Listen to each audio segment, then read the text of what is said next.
ഇത് ശരിക്കും പറഞ്ഞാല് നമ്മളുടെ ഒരു 20th സെഞ്ചുറിയുടെ അതായത് 20th സെഞ്ചുറിയുടെ പകുതിക്ക് ശേഷമാണ് ഒരു there was a rise in the international concern with regard to environmental problems. കാരണം അന്ന് വരെ അതൊരു ട്രാൻസ്ബൗണ്ടറി ആയിരുന്നില്ല.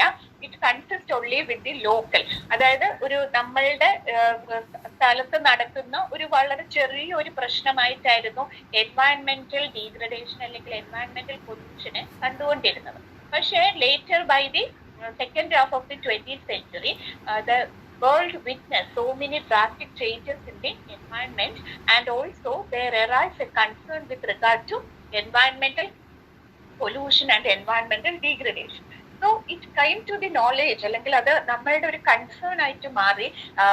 യുണൈറ്റഡ് നേഷൻസിനെയും അതുപോലെ തന്നെ ഇന്റർനാഷണൽ ഓർഗനൈസേഷൻസും ഇതിനെ ഒരു കൺസേൺ ആക്കി മാറ്റി. How we can satisfy or how we can safeguard our environment. And ആ ഒരു എൻവയൺമെന്റൽ പ്രൊട്ടക്ഷനിലൂടെ മാത്രമേ നമുക്ക് നമ്മളുടെ പ്ലാനറ്റിന്റെ ഡീഗ്രഡേഷൻ നമുക്ക് തടയാൻ പറ്റുള്ളൂ.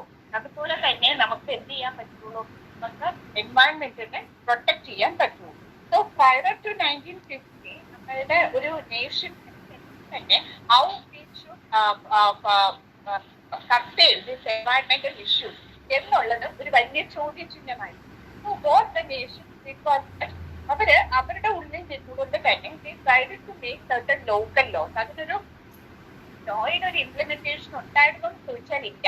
ഒരു ലോക്കൽ ലോ എന്നുള്ള രീതിയിൽ ചെറിയ രീതിയിലുള്ള പണിഷ്മെന്റ് മാത്രമായിരുന്നു എൻവയൺമെന്റൽ ഡീഗ്രഡേഷൻ ഉണ്ടാവുന്നെങ്കിൽ അല്ലെങ്കിൽ എൻവയൺമെന്റൽ പൊല്യൂഷൻസ് ഉണ്ടാവുന്നെങ്കിൽ കൊടുത്തുകൊണ്ടിരുന്നു. So that started the concern for the എൻവയൺമെന്റൽ പ്രോബ്ലം. സോ ഏറ്റവും പഴയ ഒരു ഇന്റർനാഷണൽ അഗ്രിമെന്റ് അല്ലെങ്കിൽ ഒരു കവനന്റ് നമ്മളുടെ എൻവയൺമെന്റിനെ റിലേറ്റ് ചെയ്ത് വന്നിട്ടുള്ളത് 1867 അത് പറയുന്നത് covenant is known as Convention between France and Britain. So that convention is known as അത് ഏറ്റവും പഴയ ഒരു അഗ്രിമെന്റ് ആണ്. And that was brought forth in 1867 and it served as convention between France and Britain. So in 1872 ഇത് 1867 വന്നു. 1872 so ഒരു transboundary ആയിട്ട് മാത്രമേ നിന്നിട്ടുള്ളൂ. എല്ലാവർക്കും ഉപയോഗിക്കാൻ പറ്റുന്ന രീതിയിലുള്ള ഒരു ലോ ഇംപ്ലിമെന്റേഷൻ നടന്ന് തുടങ്ങില്ല. ആദ്യം ഒരു ലോക്കൽ ലോസ് ആയിരുന്നു, പിന്നെ എന്തായി ഒരു ട്രാൻസ്ബൗണ്ടറി ലോസ് ആയി. അതായത് കൺസേൺഡ് നേഷൻസ് മാത്രം തമ്മിൽ ഒരു അഗ്രിമെന്റ് ഉണ്ടാക്കി അവരുടെ ഇടയിൽ മാത്രം എൻവയൺമെന്റൽ ഡിഗ്രഡേഷൻ എങ്ങനെ കുറയ്ക്കാം, എൻവയൺമെന്റൽ പ്രൊട്ടക്ഷൻ എങ്ങനെ കൊണ്ടുവരാം എന്നുള്ള രീതിയിൽ ഒരു കൺസേൺഡ് സ്റ്റേറ്റ്സ് മാത്രം നിന്നുകൊണ്ട് കൺവെൻഷൻസ് ഉണ്ടാക്കാൻ തുടങ്ങി. അങ്ങനെ വന്നിട്ടുള്ളതായിരുന്നു 1867 വന്ന convention between France and Britain. ഇതിനുശേഷം 1872 ആയപ്പോൾ Switzerland they proposed for an international regulatory commission. So first ആയിട്ട് ഒരു ഇന്റർനാഷണൽ റെഗുലേഷൻ വേണം. That is it should be not concerned with it. It's an international issue എന്ന് പറഞ്ഞ് കൊണ്ടുവന്നത് സ്വിറ്റ്സർലാൻഡ് ആയിരുന്നു. So they tried to propose an international regulatory commission for the protection of birds. അപ്പൊ ആദ്യമായിട്ട് വന്നത് നമ്മളുടെ സ്പീഷീസിന്റെ പ്രൊട്ടക്ഷൻ ഒരു നിയമമാണ് കൊണ്ടുവന്നത്. That is for the protection of birds. And this led to the formation of an international ornithological congress. Ornithological എന്ന് പറഞ്ഞാൽ അറിയായിരിക്കും, ബേർഡ്സിന്റെ സേഫ്റ്റിക്ക് വേണ്ടിയിട്ടുള്ളതായിരുന്നു ഓർത്തിനോളജി. സോ ഓർത്തിനോളജിക്കൽ കോൺഗ്രസ് എന്ന് പറയുന്ന ഒരു ഇന്റർനാഷണൽ ഓർണിത്തോളജിക്കൽ കോൺഗ്രസ്. ആൻഡ് അതുപോലെ തന്നെ 1902 ഈ ഓർണിത്തോളജിക്കൽ കോൺഗ്രസിൽ നിന്നുകൊണ്ട് തന്നെ how we can protect the birds and improve the agriculture എന്ന് മുന്നിൽ കണ്ടുകൊണ്ട് there was a convention to protect birds which are useful to agriculture എന്നുള്ള ഒരെണ്ണം കൂടെ കൊണ്ടുവന്നു. സോ 1867 ട്രാൻസ്ബൗണ്ടറി ആയിട്ട് convention between France and Britain വന്നു. അതിനുശേഷം 1872 ആദ്യമായിട്ടൊരു ഇന്റർനാഷണൽ റെഗുലേഷൻ വേണം ഒരു പ്രൊട്ടക്ഷൻ ഓഫ് എൻവയൺമെന്റ് എന്ന് മുന്നിൽ കണ്ടുകൊണ്ട് ഈ സ്പീഷീസിന്റെ പ്രൊട്ടക്ഷൻ നമുക്ക്, കാരണം environment includes not only plants അല്ലെ, it also includes the species. അപ്പൊ അതുകൊണ്ട് തന്നെ ബേർഡ്സിന്റെ പ്രൊട്ടക്ഷൻ നമുക്ക് എങ്ങനെ കൊണ്ടുവരാം എന്ന് മുന്നിൽ കണ്ടുകൊണ്ട് Switzerland has proposed for an international ornithological congress, and in 1902 they also proposed for a convention to protect birds useful for agriculture. അങ്ങനെ 1867 തുടങ്ങി 1872 ഇന്റർനാഷണൽ ഓർണിത്തോളജിക്കൽ കോൺഗ്രസ് വരുന്നു. 1902 ആയപ്പോ again the Switzerland proposed for a convention to protect birds which are useful for agriculture. ഇത് കഴിഞ്ഞിട്ട് ഇതിന്റെ main aim എന്ന് വെച്ച് കഴിഞ്ഞാൽ what was the aim of this convention എന്ന് ചോദിച്ചു കഴിഞ്ഞാൽ to give protection to certain birds and to prohibit such birds from being killed. ആ ബേർഡ്സ് നമ്മളുടെ അഗ്രികൾച്ചറിന് വളരെ അത്യാവശ്യമുള്ളതാണ്. അപ്പൊ ആ ബേർഡ്സിനെ പ്രൊട്ടക്ട് ചെയ്യുക, അതുപോലെ തന്നെ അവരെ കൊല്ലുന്നത്, അവരെ ഡിസ്ട്രക്ഷൻ നടത്തുന്നതിൽ നിന്ന് പിന്മാറുക എന്നുള്ളതായിരുന്നു ഈ ഒരു കൺവെൻഷന്റെ പ്രധാന ഉദ്ദേശം. അതിനുശേഷം 1909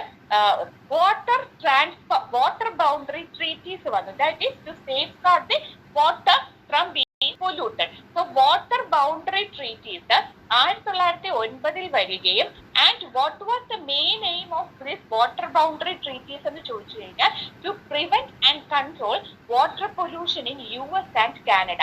US-ലും കാനഡയിലും അനുഭവപ്പെട്ടുകൊണ്ടിരിക്കുന്ന വാട്ടർ പൊല്യൂഷൻ കൺട്രോൾ ചെയ്യുക എന്നുള്ളതായിരുന്നു ഈ വാട്ടർ ബൗണ്ടറി ട്രീറ്റീസിലൂടെ കൊണ്ടുവന്നത്. That was in 1909, water boundary treaties of 1909. And ഇത് 1909 വരികയാണ്. And there also we give importance only to the transboundary resources, that is between US and Canada. ഇതിനുശേഷം ഒരു ബ്രേക്ക് ത്രൂ ഉണ്ടായത് 1933 വന്ന ഒരു കൺവെൻഷൻ ആണ്. And that was A convention on preservation of Flora and fauna in their natural state, and that was in 1933. That is Convention on Preservation of Flora and Fauna in their natural state. Convention on Preservation of Flora and Fauna in their natural state.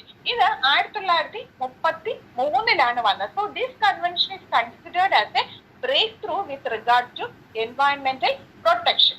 ഇതില് പറയുന്നത് what was the main aim of this convention എന്ന് ചോദിച്ചു കഴിഞ്ഞാല് it is to preserve all the natural flora and fauna in certain parts of the world. എല്ലായിടത്തും അല്ല, degradation നടന്നുകൊണ്ടിരിക്കുന്ന ഫ്ലോറകളെയും ഫോണകളെയും protect ചെയ്യുകയും അതുപോലെ തന്നെ ഈ ഫ്ലോറയും ഫോണയ്ക്കും നിലനിൽക്കണമെന്നുണ്ടെങ്കിൽ we should protect the forest and natural resources.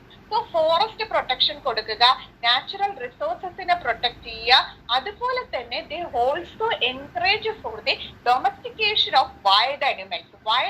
Domestic animals ആയിട്ട് ചില wild animals-നെ മാറ്റുക for their preservation അല്ലെങ്കിൽ for their protection. So for the preservation of certain wild animals, they should be domesticated, and also hunting should be prohibited. Wild animals-നെ hunt ചെയ്യുകയും അതുപോലെ തന്നെ അവരുടെ സ്കിന്നും ഫറും ഉപയോഗിക്കുന്നതും നിരോധിക്കണം എന്നും കൂടെ ഈ ഒരു കൺവെൻഷനിലൂടെ കൊണ്ടുവന്നു. സോ കുറെ കാര്യങ്ങൾ, ഒരു ബ്രേക്ക് ത്രൂ ഉണ്ടാക്കിയ ഒരു കൺവെൻഷൻ ആയിരുന്നു convention for the preservation of Flora and ഫോണ in their natural state in 1933. 1933 വന്ന Convention on Preservation of Flora and Fauna in their natural state in 1933. So what was the main aim of this? ഇതെന്ന് ചോദിച്ചു കഴിഞ്ഞാൽ to preserve the natural flora and fauna in certain parts of the world. അതുപോലെ തന്നെ ഫോറസ്റ്റിന്റെ protection കൊടുക്കുക, അതുപോലെ we should encourage the domestication of certain wild animals, because ഈ wild animals എല്ലാത്തിനെയും ഈ കൊന്നു കളഞ്ഞാല് നമ്മളുടെ അതിന്റെ ഒരു എക്കോളജിക്കൽ ഇംബാലൻസിനെ തന്നെ അത് ബുദ്ധിമുട്ടിലാക്കും. So we should domesticate certain wild animals, and also hunting of the wild animals should be prohibited. So ഇത്രയും കാര്യങ്ങളായിരുന്നു ഈ ഒരു കൺവെൻഷനിലൂടെ കൂട്ടിച്ചേർക്കപ്പെട്ടത്.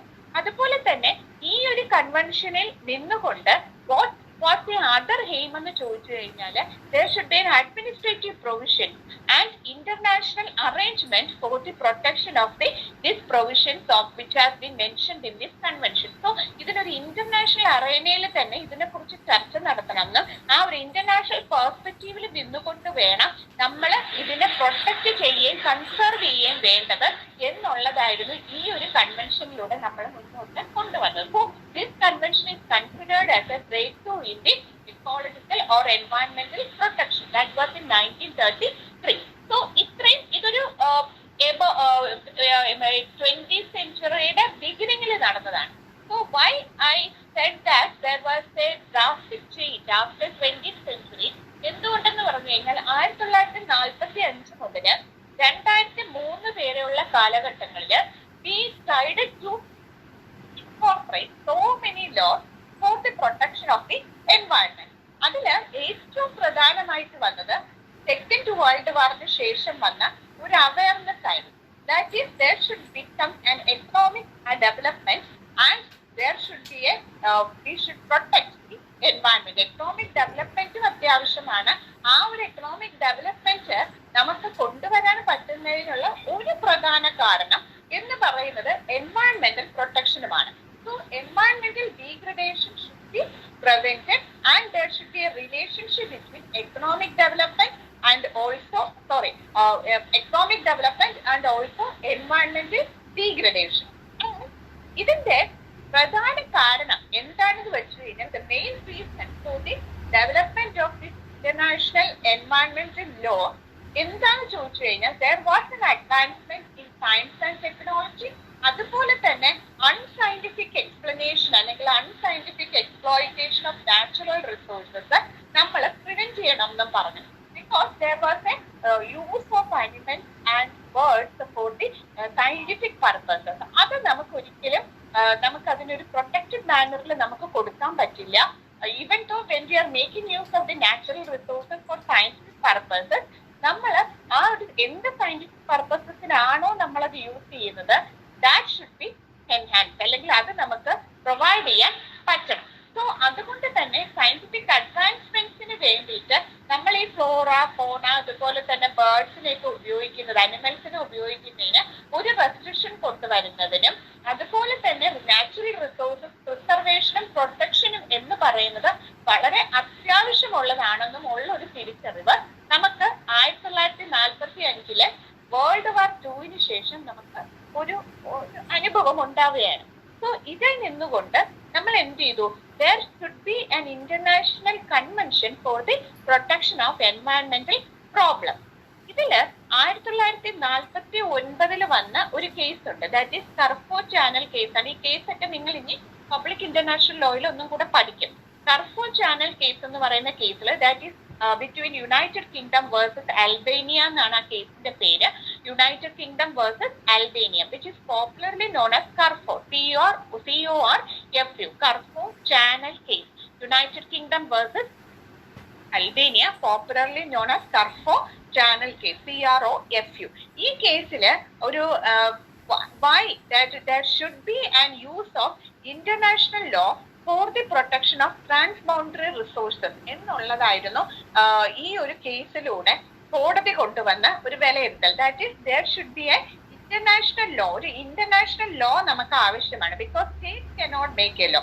ഒരു സ്റ്റേറ്റ് ഉണ്ടാക്കുന്ന നിയമങ്ങൾക്ക് ആ സ്റ്റേറ്റിന്റെ അകത്ത് മാത്രമേ അതിന് we can give an importance അല്ലെ, അതിന്റെ അകത്ത് മാത്രമേ ഒരു ജൂറിസ്ഡിക്ഷൻ കിട്ടുന്നുള്ളൂ. So there should be an international law to deal with the transboundary problem. And environment is considered as one of the transboundary problems. ഒരു ട്രാൻസ്ബൗണ്ടറി പ്രോബ്ലം ആയിട്ടായിരുന്നു നമ്മൾ എന്തിനെ കണ്ടിരുന്നത്? എൻവയൺമെന്റിനെ കണ്ടിരുന്നത്. ആൻഡ് ഈ കേസിൽ എന്ന് പറയുന്നത് there should be an international law for transboundary injuries from mines to territorial waters ആണ്.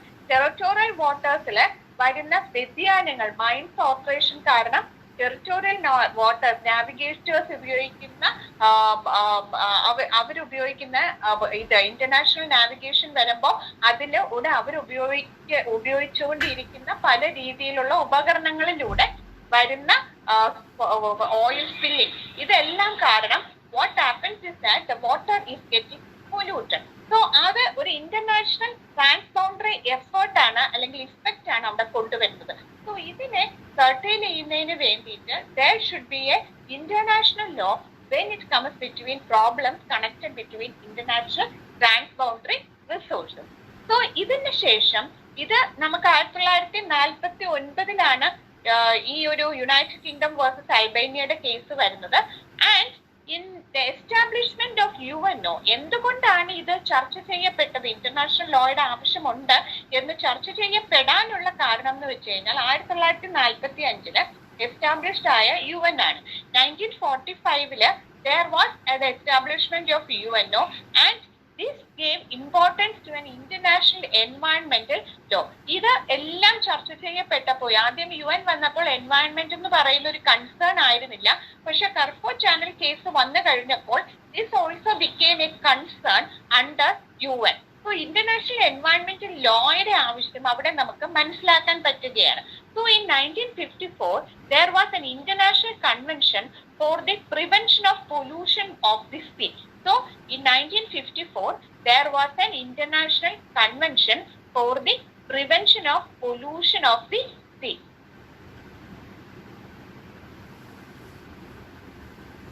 There was an international convention for the prevention of pollution of the sea by of the sea. And ഇത് ഈ ഒരു international convention for the prevention of pollution of the sea എന്ന് പറയുന്നത് by oil. So that was the full convention, that is convention, international convention for the prevention of pollution of the sea by oil. And this convention was brought forth in 1954. That is International Convention for the Prevention of Pollution of the Sea by Oil. And ഇത് ഈ ഒരു convention എന്ന് പറയുന്നത് this was agreed upon by the state parties. So United Nations parties ആയിരുന്നുള്ളവര് ഈ ഒരു convention മേലെ ഒരു agreement കൊടുക്കാൻ. So they agreed, the parties agreed upon this convention. So stability 1968 ആയപ്പോൾ there was an African convention. So that ആ ഒരു കൺവെൻഷനിൽ ഭാഗമായത് African Nations ആയിരുന്നു. ആൻഡ് ആ ഒരു കൺവെൻഷന്റെ പേരെന്ന് പറയുന്നത് convention on the conservation of nature and natural resource. So again in 1968 there was another convention, that is African convention എന്നാണ് ആ കൺവെൻഷനെ അറിയപ്പെടുന്നത്. That is African convention on the conservation of nature and natural resources, and this was made in 1968. African convention on the conservation of nature and natural resources, and this was made in 1968.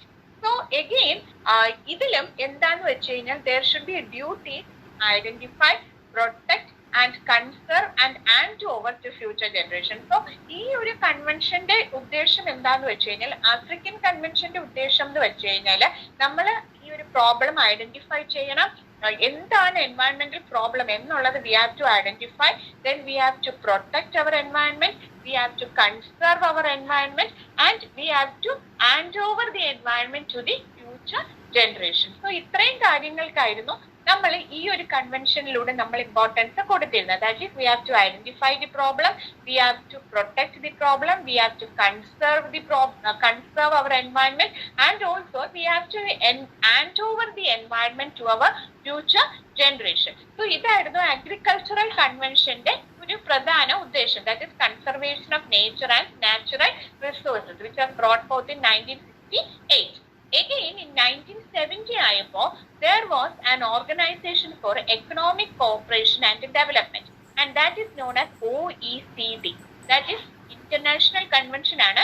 That is Organization for Economic Cooperation and Development, and it was brought forth in 1970. 1970 വന്നത്. And ഈ ഒരു ഓർഗനൈസേഷന്റെ importance എന്തായിരുന്നു എന്ന് വെച്ച് കഴിഞ്ഞാൽ, this was established as a committee for environment, and ഇതെന്ന് പറയുന്നത് ഈ ഒരു കമ്മിറ്റിയിലൂടെ it tried to recognize the environmental problems. So ആദ്യമായിട്ട് എൻവയൺമെന്റൽ പ്രോബ്ലംസ് നമ്മൾ റെക്കഗ്നൈസ് ചെയ്യാനതിന് വേണ്ടിയിട്ട് നമ്മൾ കൊണ്ടുവന്ന ഒരു കമ്മിറ്റി ആയിരുന്നു organisation for economic committee and development, and അത് സെറ്റ് ചെയ്തത് 1970 സോ ഇതിന് ശേഷം 1971 വന്നപ്പോഴത്തേക്ക് now we tried to understand what are the problems with regard to environment. So in 1971 ayappo there was a convention on international liability. That is in 1971 there was a convention on international liability for damage which is caused by space objects. So space objects വഴി നമുക്ക് നമ്മളുടെ എൻവയൺമെന്റിൽ ഉണ്ടാവുന്ന ബുദ്ധിമുട്ടുകൾ എന്തൊക്കെയാണ് എന്ന് മനസ്സിലാക്കുകയും അതിന് liability നമ്മൾ ആർക്കാണ് കൊടുക്കേണ്ടത് എന്നതിനെ കുറിച്ച് നമുക്ക് മനസ്സിലാക്കുന്നതിനും വേണ്ടിയിട്ട് there was an international convention and that convention is known as International Convention for International Liability for Damage caused by space object. So ഈ കൺവെൻഷൻസ് ഒക്കെ നിങ്ങൾ ഇനി പബ്ലിക് ഇന്റർനാഷണൽ ലോയിൽ കുറച്ചും കൂടെ ഡീറ്റെയിൽ ആയിട്ട് പഠിക്കും. സ്പേസ് ലോസ് ഒക്കെ പഠിക്കുമ്പോൾ കേട്ടോ, എയർ ലോ ഒക്കെ പഠിക്കണം. അപ്പൊ അതിൽ നിങ്ങൾ ഇതിനെക്കുറിച്ച് കുറച്ചും കൂടെ ഡീറ്റെയിൽ ആയിട്ട് നിങ്ങൾക്ക് ഇതിനെക്കുറിച്ച് പഠിക്കും. So that was in 1971. That is convention on international liability for damage caused by space object.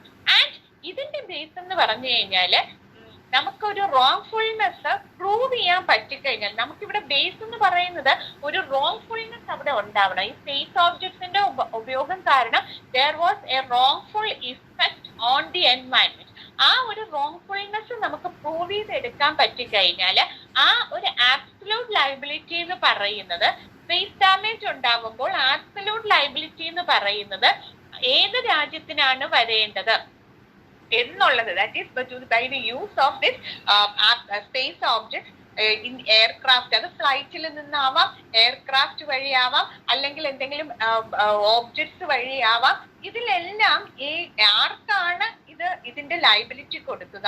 അത് ഉപയോഗിക്കുന്ന രാജ്യത്താണോ, അല്ല അത് ഉണ്ടാക്കുന്ന രാജ്യക്കാർക്കാണോ, അല്ല അത് ഉപയോഗിക്കപ്പെടുന്ന രാജ്യത്തിനാണോ എന്നുള്ളതിനെ കുറിച്ചുള്ള ചർച്ച ചെയ്യുന്നതിന് വേണ്ടിയിട്ടും അതിന്റെ കോമ്പൻസേഷൻ എങ്ങനെയായിരിക്കണം. നമ്മളിപ്പോ ഒരു കൺവെൻഷൻ വന്നു കഴിഞ്ഞാൽ, ഒരു ലോ വന്നു കഴിഞ്ഞാൽ it should also discuss with regard to the compensation. So compensation എന്ന് പറയുന്നത് എങ്ങനെയാണ് നമ്മൾ അതിന്റെ ക്രൈറ്റീരിയാസ് നമ്മൾ കൊണ്ടുവരേണ്ടത് എന്നതിനെ കുറിച്ചും എല്ലാം ഒന്ന് അറിയുന്നതിന് വേണ്ടിയിട്ടായിരുന്നു നമ്മൾ ഈ ഒരു കൺവെൻഷൻ നമ്മൾ മുന്നോട്ട് വെച്ചത്. That was in 1971 to deal with the space object. That is Convention on International Liability for Damage Caused by Space Objects was made in 1971. And there നമ്മൾ അവിടെ പ്രൂവ് ചെയ്തെടുക്കേണ്ടത് ഒരു റോങ്ഫുൾനെസ് നമ്മൾ പ്രൂവ് ചെയ്തെടുക്കണം. ആ റോങ്ഫുൾനെസ് പ്രൂവ് ചെയ്ത് കഴിഞ്ഞാൽ ഏത് രാജ്യത്തിനാണ് ലയബിലിറ്റി വരിക, that is the state which make use of it or the state which produced it എന്നുള്ളതിനെ കുറിച്ച് ചർച്ച ചെയ്യുക. അതുപോലെ തന്നെ ഈ സ്പേസ് ഓബ്ജക്ട്സ് ഏത് രാജ്യത്തിനാണോ ബുദ്ധിമുട്ടുണ്ടാക്കുന്നത് ആ രാജ്യത്തിന്റെ കോമ്പൻസേഷൻ എങ്ങനെയാണ്, അവർക്ക് ക്രൈറ്റീരിയാസ് അവരെങ്ങനെയാണ് ഫുൾഫിൽ ചെയ്യേണ്ടത്, അല്ലെങ്കിൽ ക്രൈറ്റീരിയാസ് എങ്ങനെയാണ് നമ്മൾ ഡെവലപ്പ് ചെയ്ത് എടുക്കേണ്ടത് എന്നതിനെ കുറിച്ച് നമ്മൾ ഈ കൺവെൻഷനിലൂടെ ഡിസ്കസ് ചെയ്യുന്നുണ്ട്. ഇത് കൂടാതെ there were so many treaties and protocols for the protection of environment. അതിൽ ഏറ്റവും ഇമ്പോർട്ടന്റ് ആയിട്ട് വന്നത് 1997 വന്ന കയോട്ടോ പ്രോട്ടോകോൾ ആണ്. KYOTO Kyoto protocol. അതുപോലെ തന്നെ 1959 വന്ന അന്റാർട്ടിക്ക ട്രീറ്റി. കയോട്ടോ പ്രോട്ടോകോളും കയോട്ടോ പ്രോട്ടോകോൾ KYOTA ആണ്. കയോട്ടോ പ്രോട്ടോകോൾ വന്നത് 1997. അത് കൂടാതെ 1959 ഇതിന് മുന്നിൽ ഒരെണ്ണം വന്നിട്ടുണ്ട്, Antarctica treaty. That was in protect the species of Antarctica region. 1959 വന്നതാണ്. അതുപോലെ തന്നെ മൈഗ്രേറ്ററി സ്പീഷീസിന്റെ പ്രൊട്ടക്ഷന് വേണ്ടിയിട്ട്, that is convention on the conservation of migratory species of wild animals. 1979 വന്നതാണ്. That is convention on the conservation of migratory species of wild animal. Wild animals ആണ്. Wild അനിമൽസിന്റെ 1979 വന്നു. Convention on the conservation of migratory species of wild animals. That was in 1979. അതുപോലെ തന്നെ basal convention വന്നിട്ടുണ്ട്. 1989 വന്ന basal convention. അതുപോലെ തന്നെ agreement on the conservation of African Eurasian migratory water birds. Water birds ഉണ്ട് African, ഏഷ്യയിലോട്ടും ഒക്കെ മൈഗ്രേറ്റ് ചെയ്യുന്ന വാട്ടർ ബേർഡ്, അതിന്റെ protection. That is agreement on the conservation of African Eurasian migratory water birds of 1995. So നമ്മളിപ്പോ കുറച്ച് ഇത് നോക്കി. കയോട്ടോ protocol ഉണ്ട്, 1997 വന്ന അന്റാർട്ടിക്ക ട്രീറ്റി ഉണ്ട്, 1959 വന്ന. അതുപോലെ തന്നെ convention on the conservation of migratory species of wild animals, അത് 1979 വന്നത്. ബേസൽ കൺവെൻഷൻ വന്നിട്ടുണ്ട് 1989. അതുപോലെ തന്നെ വന്നിട്ടുള്ളത് ഈ ട്രാൻസ്ബോണ്ടറി വാട്ടർ ബോഡീസിലൂടെ മൈഗ്രേറ്റ് ചെയ്യപ്പെടുന്ന വാട്ടർ ബേർഡ്സിന്റെ പ്രൊട്ടക്ഷൻ ആണ്. That is agreement on the conservation of African Eurasian migratory water birds. അത് 1995 വന്നത്. പിന്നെ വന്നിട്ടുള്ളത് നമ്മളുടെ നാച്ചുറൽ ഹാബിറ്റാറ്റ്, യൂറോപ്യൻ രാജ്യങ്ങളിലുള്ള നാച്ചുറൽ ഹാബിറ്റാറ്റിന്റെ പ്രൊട്ടക്ഷന് വേണ്ടിയിട്ടുള്ളതായിരുന്നു. That is European convention and on the conservation of European wild life and natural habitat. അത് നമ്മൾ 1979 വന്നത്. പിന്നെ ഇത് കൂടാതെ അജണ്ട 21 വന്നിട്ടുണ്ട്, biological diversity and convention on climate change. അത് 1992 വന്നത്. That is convention on climate change. That was brought forth in 1992. അതുപോലെ അജണ്ട 21. സോ ഇതെല്ലാം എന്ന് പറയുന്നത് so many protocols and treaties have been brought forth for the protection of the environment. ചിലതൊക്കെ എന്ന് പറയുന്നത് legally binding ആണ്. Member states they have to incorporate it within their laws. നമ്മള് ഇപ്പം വാട്ടർ പൊല്യൂഷൻ സ്റ്റോക്ക്ഹോം ഡിക്ലറേഷന്റെ ഭാഗമായതുകൊണ്ട് തന്നെയാണ് man as a protector and conservator of nature എന്നുള്ളത് നമ്മൾ നമ്മളുടെ ലോസിന്റെ അകത്ത് നമ്മൾ ഇൻക്ലൂഡ് ചെയ്തിട്ടുണ്ട്. സോ ചില നിയമങ്ങൾ എന്ന് പറയുന്നത് we have to include it within our law being a member state. ചിലത് അതുകൊണ്ട് തന്നെ അതിനൊക്കെ ഒരു ലീഗലി ബൈൻഡിങ് ഇഫക്റ്റും നമ്മൾ കൊണ്ടുവരാറുണ്ട്. ഈ ഒരു പ്രൈമറി പ്രിൻസിപ്പിൾ ഈ ഒരു ഇന്റർനാഷണൽ ഡിക്ലറേഷനിലൂടെ നമ്മൾ കൊണ്ടുവന്നിട്ടുള്ളത് that is we are under an obligation to protect our environment എന്നുള്ളത് നമ്മളുടെ ഒരു ഒബ്ലിഗേഷൻ ആണ് എന്ന് നമ്മൾ കുറച്ചും കൂടെ നമ്മൾ ഇമ്പോർട്ടൻസ് കൊടുത്ത് നമ്മൾ പറഞ്ഞിട്ടുള്ളതായിരുന്നു ആദ്യമായിട്ട് വന്ന Stockholm declaration. And that was brought forth in 1972. So the Stockholm Declaration was there in 1972. അത് കഴിഞ്ഞ് വന്ന റിയോ ഡിക്ലറേഷൻ 1992 വന്ന റിയോ ഡിക്ലറേഷൻ. പിന്നെ അതുപോലെ തന്നെ third UN conference on law of sea 1982. So ഇതിൻ്റെ അകത്തെല്ലാം what we give impact was that we should protect our environment. നമ്മൾ നമ്മളുടെ എൻവയൺമെന്റിനെ നമ്മൾ പ്രൊട്ടക്ട് ചെയ്യണം എന്നുള്ള ഒരു ബേസിക് പ്രിൻസിപ്പിൾ ആയിരുന്നു നമ്മൾ ഈ ഇന്റർനാഷണൽ ഡിക്ലറേഷൻസിലൂടെ നമ്മൾ മുന്നോട്ട് കൊണ്ടുവരാൻ നമ്മൾ ശ്രമിച്ചിട്ടുള്ളത്. സോ ഈ ഇന്റർനാഷണൽ ഡിക്ലറേഷൻസിലൂടെ നമ്മൾ ഈ ഒരു എൻവയൺമെന്റിന് നമ്മൾ പ്രൊട്ടക്ഷൻ കൊടുക്കണം എന്ന് പറയുമ്പോൾ how we can protect the environment എന്നുള്ളതും നമ്മൾ ഈ ഇന്റർനാഷണൽ ഡിക്ലറേഷൻസിലൂടെ നമ്മൾ പറയുന്നത്. അതിൽ വരുന്നതാണ് we should give importance to the principles of sustainable development, അതുപോലെ polluter pay principle, precautionary principle, അതുപോലെ ഇന്റർ ജനറേഷണൽ ഇക്വിറ്റി പ്രിൻസിപ്പിൾ. ഇതെല്ലാം നമ്മൾ ഈ ഇന്റർനാഷണൽ കൺവെൻഷൻസിലും ഡിക്ലറേഷൻസിലും എല്ലാം നമ്മൾ അടിവരയിട്ട് പറയുന്നതാണ്. സോ ഇതെല്ലാമാണ് നമ്മളുടെ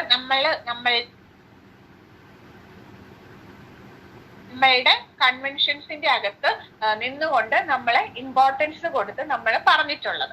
സോ ഈ ഡിക്ലറേഷൻ ഇന്റർനാഷണൽ ഡിക്ലറേഷൻസിലൂടെ നമ്മൾ we give importance to these principles and these principles have been incorporated into our laws also. So അതിനൊരു ലീഗൽ ബൈൻഡിങ് നമ്മൾ കൊണ്ടുവന്നത് ഈ ഒരു ഇന്റർനാഷണൽ ഡിക്ലറേഷൻസ് ആണ്. കൺവെൻഷൻസ് എന്ന് പറയുന്നത് നമുക്ക് ഒരിക്കലും that cannot be considered as a law. It is only a convention. ഒരു കൺവെൻഷൻ നമുക്കിത് ഇങ്ങനെയൊക്കെ ചെയ്യണം എന്ന് മാത്രം പറയുന്നതാണ്. അതിനൊരു ലീഗലി ബൈൻഡിങ് ഇഫക്റ്റ് നമ്മൾ കൊണ്ടുവരുന്നത് ഡിക്ലറേഷൻസിലൂടെയാണ്. We are declaring it that is there is a need for the protection of the environment and how we can protect our environment. ഇതില് കുറെ ജുഡീഷ്യൽ ഡിസിഷൻസ് നമ്മൾ എൻവയൺമെന്റൽ പ്രൊട്ടക്ഷന് വേണ്ടിയിട്ട് ഇന്റർനാഷണൽ പെർസ്പെക്റ്റീവിൽ നിന്ന് നോക്കുമ്പോൾ നമുക്ക് അറിയാൻ പറ്റുന്നുണ്ട്. അത് നമ്മളുടെ ഇന്റർനാഷണൽ കോർട്ട് ഓഫ് ജസ്റ്റിസിന്റെ അകത്ത് തന്നെ ICJയില് article 38 clause 1 clause B 38 clause 1 clause B of the statute of ICJയില് it has recognized that one of the important principles of international environmental law, international environmental law ഒരു ഇമ്പോർട്ടൻറ്റ് എന്ന് പറയുന്നത് we have to give certain judicial decisions for the protection of environment എന്നുള്ളതാണ്. അത് നമ്മൾ incorporate ചെയ്തിട്ടുണ്ട് ICJയുടെ article 38 clause 1 clause B അകത്ത്. And there it states that it is necessary that we should protect the environment and for that there should be certain judicial decisions. So very important cases നമ്മളുടെ ICJ judicial pronouncement കൊടുത്തിട്ടുണ്ട് for the protection of the environment and also regarding the environmental issues. അതില് ഏറ്റവും പ്രധാനമായിട്ടുള്ള ചില പ്രൊനൗൺസ്മെന്റ്സ് എന്ന് പറയുന്നത് രണ്ട് പ്രൊനൗൺസ്മെന്റ്സ് നമുക്കിവിടെ നോക്കാം. അതിൽ 1939 വന്നിട്ടുള്ള ഒരു കേസ് ഉണ്ട്. ദാറ്റ് ഈസ് ട്രൈസ്-മെൽറ്റർ ആർബിട്രേഷൻ ആണ്. Trail smelter arbitration that is known as United States versus Canada എന്നാണ് ആ കേസിനെ പറയുന്നത്. Trail smelter arbitration, TRAIL Smelter, SMELTER, Trial-Smelter Arbitration, popularly known as United States versus Canada case 1939. ഈ കേസിൽ ആർബിട്രേഷൻ ട്രിബ്യൂണൽ ആണ് ഇതിന്റെ ഒരു ഡിസിഷൻ മേക്ക് ചെയ്തത്, which has again been puttu fourth before the ICJ and ICJ അതിനോട് യോജിച്ചായിരുന്നു. ഇതിന്റെ അകത്ത് ആർബിട്രേഷൻ ട്രിബ്യൂണൽ പറയുന്നത് ടെറിട്ടറി എന്ന് പറയുന്നത് we should not make use of a territory or a nature in such a manner that it should degrade our environment. നമ്മൾ ഒരിക്കലും നമ്മളുടെ നേച്ചറിനെയോ natural റിസോഴ്സസിനെയോ ഒരു ട്രാൻസ്ബൗണ്ടറി ഇഫക്റ്റ് വരുന്ന രീതിയിൽ നമ്മൾ ഒരിക്കലും അതിനെ നമ്മൾ ഡീഗ്രേഡ് ചെയ്യുന്ന രീതിയിൽ നമ്മൾ ഒരിക്കലും നമ്മളുടെ റിസോഴ്സസിനെ ഉപയോഗിക്കാൻ പാടില്ല. So that it may cause any type of injury to the nature എന്നുള്ളതായിരുന്നു ഈ ഒരു ട്രയൽസ്-മെൽറ്റർ ആർബിട്രേഷൻ കേസിലൂടെ പറഞ്ഞത്. സോ ഈ ഒരു case why we say that this is an important landmark decision in environmental law എന്ന് ചോദിച്ചു കഴിഞ്ഞാൽ 2 important principles ആണ്, നമ്മൾ കോർ പ്രിൻസിപ്പിൾസ് ആണ് ഈ ഒരു കേസിലൂടെ എൻവയൺമെന്റൽ റിലേറ്റഡ് ആയിട്ട് നമുക്ക് കൊണ്ടുവന്നിട്ടുള്ളത്. ദാറ്റ് ഈസ് ഒന്നാമത്തെന്ന് പറയുന്നത് state is having a duty to protect its transboundary resources. Transboundary റിസോഴ്സസിനെ പ്രൊട്ടക്ട് ചെയ്യുക എന്നുള്ളത് എല്ലാ സ്റ്റേറ്റുകളുടെയും ഒരു അത്യാവശ്യമാണ്, അല്ലെങ്കിൽ ദേ ഹാവ് ദ റൈറ്റ്, അതായത് ദേ ഷുഡ് പ്രൊട്ടക്ട്, അവർക്ക് ആ ഒരു പ്രൊട്ടക്ഷൻ എന്ന് പറഞ്ഞാൽ ട്രാൻസ്ബൗണ്ടറി റിസോഴ്സസ് പ്രൊട്ടക്ട് ചെയ്തിരിക്കണം. സോ അത് ഒന്നാമത്തെന്ന് പറഞ്ഞാൽ അവരുടെ ഒരു ഡ്യൂട്ടിയാണ്. That is they have to protect and prevent the transboundary resources from being getting polluted. രണ്ടാമത്തെന്ന് പറഞ്ഞു കഴിഞ്ഞാൽ അങ്ങനെ എന്തെങ്കിലും രീതിയിലുള്ള ഒരു പൊല്യൂഷൻ ഉണ്ടാവുകയാണെങ്കിൽ it is the right of the other state to claim compensation. So duties ഉണ്ട്, അതേസമയം തന്നെ റൈറ്റും ഉണ്ട്. ദാറ്റ് ഈസ് നമ്മൾ ജൂറിസ്പ്രുഡൻസ് ഒക്കെ പഠിച്ചപ്പോൾ നിങ്ങൾ പഠിച്ചിട്ടുണ്ടാവും, duty and rights are correlated. So ഒരു സ്റ്റേറ്റിന് ഡ്യൂട്ടി ഉള്ളതുപോലെ തന്നെ ആ ഡ്യൂട്ടി അവർ ചെയ്യുന്നില്ലെങ്കിൽ the other state is having a right to claim the compensation. അതുപോലെ തന്നെ ഈ ഒരു കേസിലൂടെയാണ് നമ്മൾ പറയാതെ നമ്മളൊരു പ്രിൻസിപ്പിൾ നമ്മൾ പറഞ്ഞു വെച്ചത്, പൊല്യൂട്ടർ പേസ് പ്രിൻസിപ്പിൾ. സോ ഈ ഒരു പൊല്യൂട്ടർ പേസ് പ്രിൻസിപ്പിൾ എന്ന് പറയുന്നത് നമുക്കൊരിക്കലും ഒരു സ്റ്റോക്ക്ഹോം ഡിക്ലറേഷനിലോ റിയോ ഡിക്ലറേഷനിലോ കൂടെ വന്ന ഒരു പുതിയ ഒരു പ്രിൻസിപ്പിൾ അല്ല. This has already been mentioned in 1939 through this Trice-Melter arbitration case. അതിന്റെ അകത്ത് നമ്മൾ ഡയറക്റ്റ് ആയിട്ട് പറഞ്ഞില്ലെങ്കിൽ indirectly what the court has tried to elaborate was that the court has tried to bring forth a principle that is polluter pay principle. പക്ഷെ അതിനെ ആ രീതിയിലല്ല കോടതി പറഞ്ഞു വച്ചു എന്നുള്ളതേ ഉള്ളൂ. രണ്ട് കോർ പ്രിൻസിപ്പിൾസ് നമ്മൾ ഇവോൾവ് ചെയ്ത് കൊണ്ടുവന്ന കേസായിരുന്നു ട്രയൽസ്-മെൽറ്റർ കേസ് എന്ന് പറയുന്നത്. സോ ഇവിടെ ഒരു ഗ്ലോബൽ പ്രീസിഡന്റിൽ നിന്നുകൊണ്ട് ട്രാൻസ്ബൗണ്ടറി റിസോഴ്സസിന്റെ പ്രൊട്ടക്ഷൻ നമ്മൾ എങ്ങനെയാണ് കൊടുക്കേണ്ടത്, that is transboundary resources have to be protected എന്നുള്ളത് നമുക്ക് വന്നിട്ടുള്ള കേസായിരുന്നു ഈ ഒരു ട്രയൽസ്-മെൽറ്റർ ആർബിട്രേഷന്റെ കേസ്. ഇത് കൂടാതെ വന്നിട്ടുള്ള വേറൊരു ട്രിബ്യൂണൽ ഡിസിഷൻ എന്ന് പറയുന്നത് ഫ്രാൻസ് വേഴ്സസ് സ്പെയിൻ ആണ്. France versus Spain. ആൻഡ് ഇതിനെയും നമ്മൾ വേറൊരു പേരില്ല പറയുക, ലേക്ക് ലെനോക്സ് ആർബിട്രേഷൻ എന്നാണ് പറയുക. LANOUX, ലേക്ക് ലെനോക്സ് ആർബിട്രേഷൻ. LAKE, ലേക്ക് ലെനോക്സ്, LANOUX, ലേക്ക് ലെനോക്സ് ആർബിട്രേഷൻ. ഇവിടെ പറഞ്ഞെന്ന് വെച്ച് കഴിഞ്ഞാല് എല്ലാ that is the state are under obligation or they are binded with the international obligation relating to doctrine of absolute sovereignty എന്നാണ് പറഞ്ഞത്. So what is this doctrine of absolute sovereignty? Doctrine of absolute sovereignty എന്ന് പറഞ്ഞാൽ എല്ലാ സ്റ്റേറ്റ്സിനും they are having a separate rule or law. They are under an obligation to make separate rule or law for the protection of the environment. Environmental issues or concerns വരുമ്പോൾ അതിനെ deal ചെയ്യുന്നതിന് വേണ്ടിയിട്ട് നിയമം ഇല്ല എന്ന് പറയരുത്.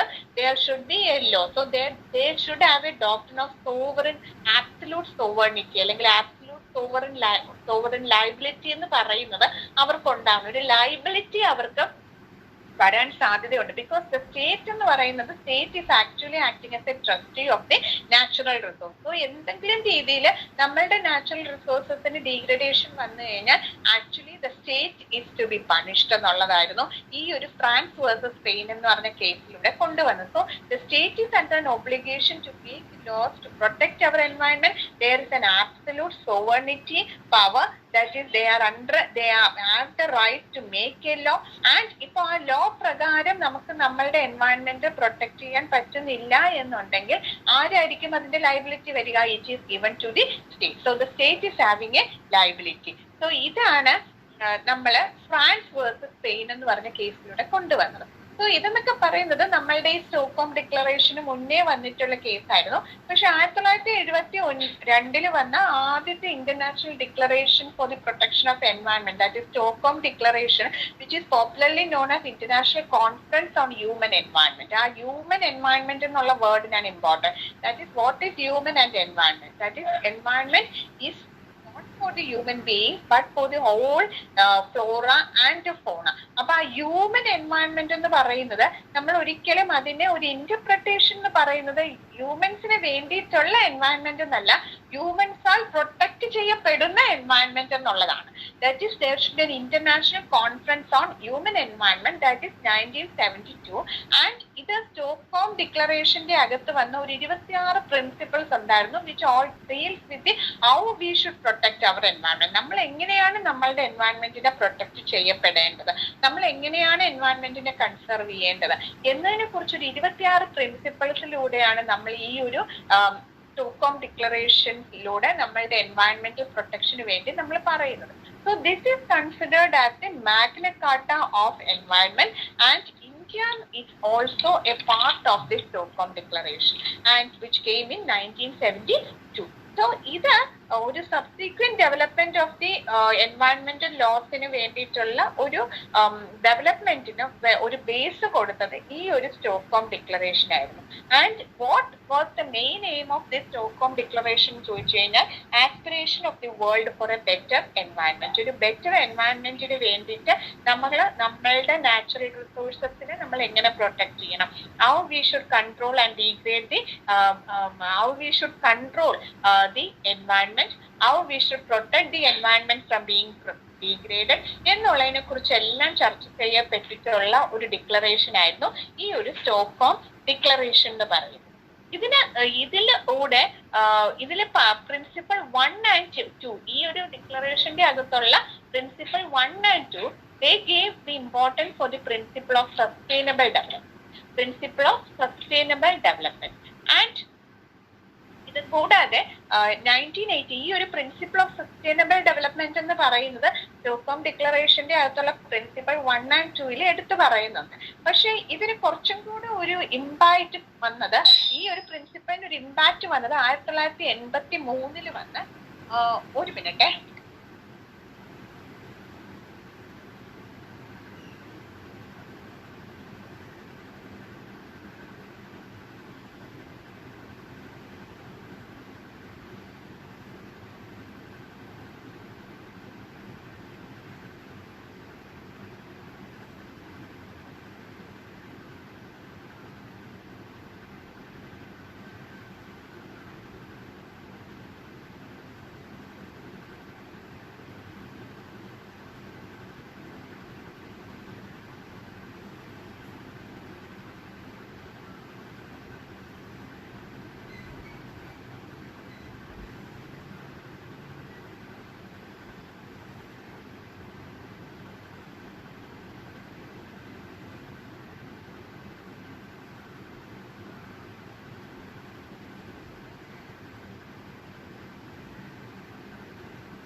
അതില് നമുക്ക് ഈ പ്രിൻസിപ്പിൾ 1 and 2 പറയുന്ന ഈ ഒരു പ്രിൻസിപ്പിൾ ഓഫ് സസ്റ്റൈനബിൾ ഡെവലപ്മെന്റ് എന്ന് പറയുന്നതിന് കുറച്ചും കൂടെ ഇമ്പോർട്ടൻസ് കൊടുത്തു വന്നത് 1983 വന്ന UN ജനറൽ അസംബ്ലിയിൽ വന്നിട്ടുള്ള ഗ്ലോബൽ അജണ്ട ഫോർ ചേഞ്ച് ആയിരുന്നു.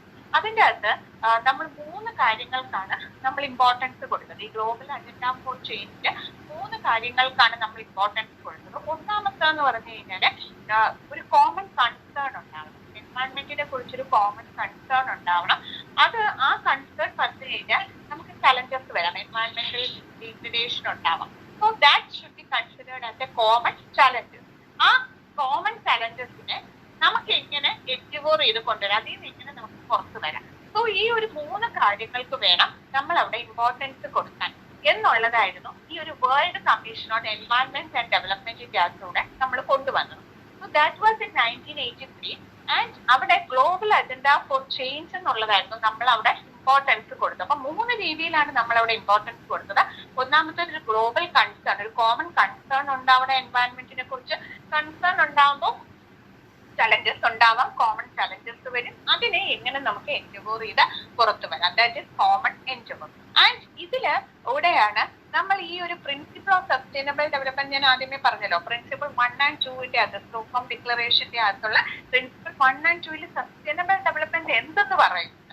പക്ഷെ ആ സസ്റ്റൈനബിൾ ഡെവലപ്മെന്റ് എന്ത് എന്ന് പറഞ്ഞ് അവിടെ നിർത്തുന്ന അടുത്ത് നിന്നുകൊണ്ട് നമ്മൾ എങ്ങനെയാണ് നമ്മളൊരു സസ്റ്റൈനബിൾ ഡെവലപ്മെന്റ് നമ്മൾ കൊണ്ടുവരേണ്ടത് എന്നുള്ളത് നമ്മൾ ഈ world commission on environment and ഡെവലപ്മെന്റിലൂടെയാണ് നമ്മളത് മനസ്സിലാക്കിയെടുത്തത്. Now we can bring for the sustainable development.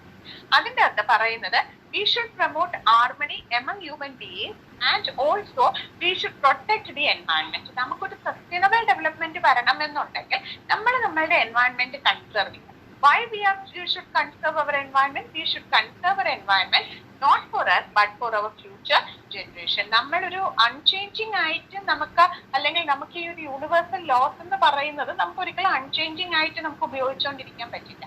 It has to be changed as per the nature. നമുക്ക് നേച്ചറിനനുസരിച്ച് നിയമങ്ങൾക്ക് ചേഞ്ച് വരണം. പക്ഷെ ആ നിയമങ്ങൾക്ക് നമ്മൾ ചേഞ്ച് കൊണ്ടുവരുമ്പോൾ ആ നിയമങ്ങൾ ഒരിക്കലും നമ്മളുടെ എൻവയൺമെന്റിനെ ഡീഗ്രേഡ് ചെയ്യുന്ന തരത്തിലുള്ള ലോസ് ആവാൻ പാടില്ല. Why? Because we should protect our environment not only for us but for our future generation. So ഇതിന്, ഈ ഒരു കോൺസെപ്റ്റിന് നമ്മളുടെ ഇന്ത്യൻ നിയമത്തിന്റെ അകത്ത് നമ്മൾ ഇമ്പോർട്ടൻസ് കൊടുത്തിട്ടുണ്ട്. അതാണ് ഗുരുപ്രസാദ് വേഴ്സസ് സ്റ്റേറ്റ് ഓഫ് കർണാടകയിൽ വന്നത്. 2013 വന്നതാണ് Guruprasad versus state of Karnataka and that was brought forth in 2013. ഇതിന്റെ അകത്ത് സുപ്രീം കോർട്ട് പറഞ്ഞെന്ന് വെച്ച് കഴിഞ്ഞാല് ഒരു ഡിബേറ്റ്, നമ്മൾ ഡെവലപ്മെന്റൽ പോളിസീസ് വരുമ്പോഴത്തേക്ക് there may be debate on that issue. കാരണം നമ്മൾ ഒരു കെട്ടിടം പണിയുന്നു, അപ്പോൾ നമ്മൾ അവിടെ മരം വെട്ടിക്കളയുന്നു, മരം വെട്ടി അവിടെ കെട്ടിടം ഉണ്ടാക്കുന്നു. What is the final impact? We are degrading our environment. നമ്മൾ ഡെവലപ്മെന്റൽ പോളിസീസിന് വേണ്ടി നമ്മൾ നമ്മളുടെ എൻവയൺമെന്റിനെ ഡീഗ്രേഡ് ചെയ്യാൻ പാടില്ല. What we should do it that policies അല്ലെങ്കിൽ ഡെവലപ്മെന്റ് എന്ന് പറയുന്നത് ഹാൻഡ് ഇൻ ഹാൻഡ് ആയിട്ട് നമുക്ക് കൊണ്ടുപോകേണ്ട കാര്യമാണ്. അറ്റ് ദി സെയിം ടൈം നമ്മളൊരു ഡെവലപ്മെന്റ് കൊണ്ടുവരുമ്പോൾ എങ്ങനെ നമുക്ക് എൻവയൺമെന്റിനെ പ്രൊട്ടക്ട് ചെയ്യാം എന്നുള്ളതിനെ കുറിച്ചും കൂടി നമുക്കൊരു അറിവ് ഉണ്ടായിരിക്കണം. നമ്മൾ ഒരിക്കലും ഡെവലപ്മെന്റൽ പോളിസീസിന് വേണ്ടിയിട്ട് നമ്മളുടെ എൻവയൺമെന്റിനെ ഡീഗ്രേഡ് ചെയ്യാൻ പാടുള്ളതല്ല. ഡെവലപ്മെന്റ് നടക്കട്ടെ, പക്ഷെ അതേ സമയം തന്നെ ആ ഡെവലപ്മെന്റ് നടക്കുമ്പോഴത്തേക്ക് നമ്മൾ എൻവയൺമെന്റിനെ ഡീഗ്രേഡ് ചെയ്ത് അല്ലെങ്കിൽ എൻവയൺമെന്റിനെ പൊല്യൂഷൻ ഉണ്ടാക്കി കൊണ്ടുള്ള ഒരു ഡെവലപ്മെന്റ് എന്ന് പറയുന്നത് it cannot be considered as A sustainable development എന്നുള്ളതായിരുന്നു ഗുരുപ്രസാദിന്റെ കേസിലൂടെ കോടതി നമുക്ക് പറഞ്ഞു. പിന്നെ വന്നിട്ടുള്ളത് ബേസൽ കൺവെൻഷൻ.